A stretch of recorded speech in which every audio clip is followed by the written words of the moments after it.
Hey friends, it is Jenna, what is up, and welcome back to the Board Game Garden. Today I'm going to be doing a sponsored preview for a little game called Chomp. This is published by Out Allplay, which is formerly known as BoardGameTables.com. It is designed by Clarence Simpson, and the art is by Daniel Profini as well as Anka Gavril.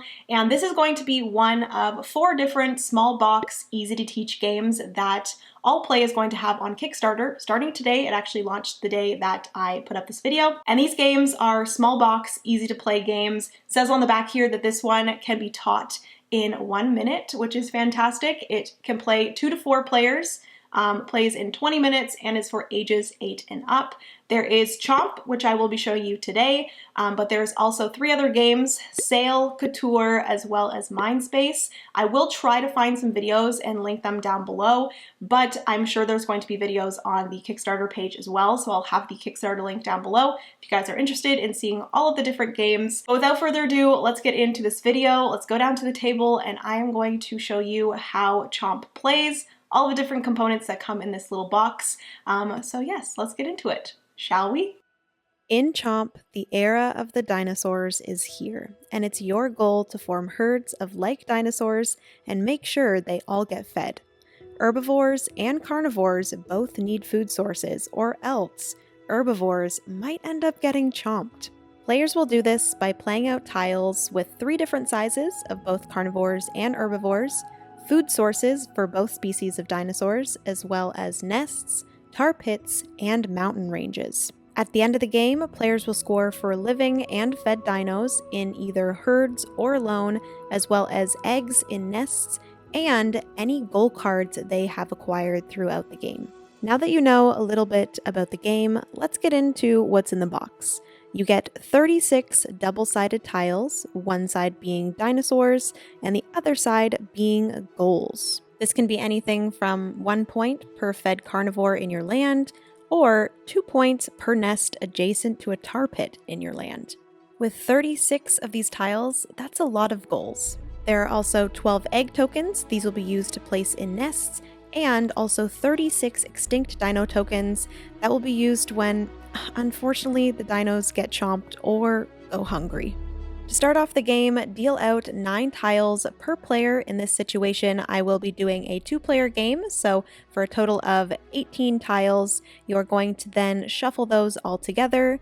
Give each player a starting tile. This will be not from the 18 that you just shuffled together, but from the other stack. Then finally, place 3 of the tiles goal side up in a line, and then 3 of the tiles dino side up right underneath. This will be the area where players will be one at a time drafting a card, whether that be a goal card or a dino card.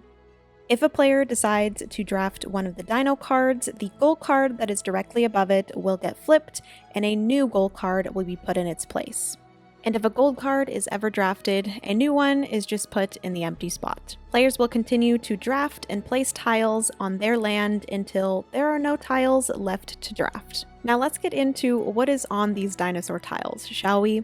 First up, we have both the carnivores and the herbivores. Carnivores are red, while the herbivores are yellow. There are 3 different sizes, small, medium, and large, getting you 1, 2, or 3 points at the end of the game. There are the 2 different food sources, plants being for the herbivores, and where there's the water, that is the meat for the carnivores. There are nests where you're going to be placing eggs, and there is also tar pits, which aren't the best. And lastly, you will have mountain ranges. These are on most, but not all cards, and we'll just divide the cards out. So when placing out dino tiles, they must either overlap. This can be either a quarter of the card or a half of the card, and it may also just overlap an entire card entirely. Additionally, the cards may share either an entire edge, like this example here, or they can also share a half card edge. Also, tiles can always be rotated any direction, and also any tiles overlapping may never overlap over top of one of the large dinosaurs. So when placing out dinosaurs, a lot of the game's scoring relies on forming herds of dinos. This is a contiguous group of orthogonally adjacent dinos of the same species. All dinos in this herd will eat and die together as a group.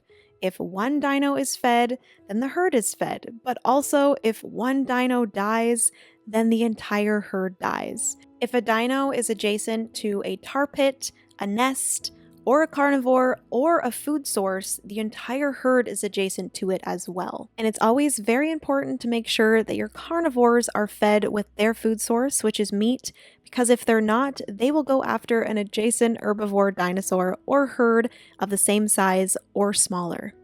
I should also quickly mention mountain ranges. If you ever place a tile and there are no mountain ranges in between, they are considered adjacent, so that is needed for making herds, but if there's ever any mountain ranges in between two dinosaurs, they are considered not adjacent. Next up, we have eggs and nests. So some of the dino cards do have eggs on them, and when you add one of the dino cards with an egg to your land and you have an open nest, that means that you can add an egg to that nest. And it must be done in that specific order. You have to have the nest in your land before you play the dino card that has the egg.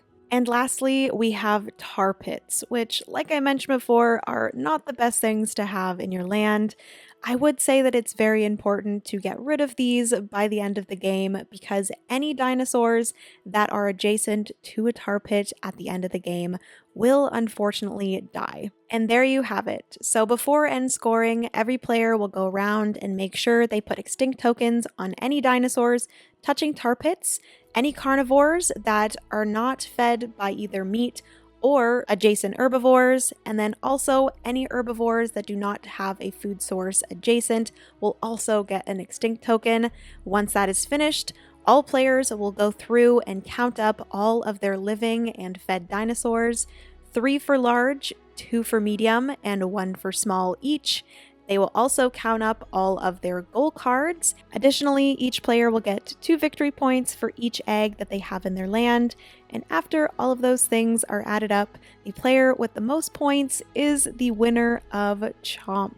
And there you have it. That is everything for the overview of Chomp. And let's get back to the video, shall we? Okay friends, so that is going to be everything for today's preview of Chomp. Hopefully you guys enjoyed. If you did, give this video a big thumbs up. Also comment down below which one of all of these different games that Out Allplay is bringing to Kickstarter you guys are interested in. Also hit that subscribe button if you've yet to do so. We'd absolutely love to have you here in the garden. A huge thank you to Out Allplay for sponsoring today's video. I really appreciate the support. And yes, I will see you guys in the next board game video. Bye friends!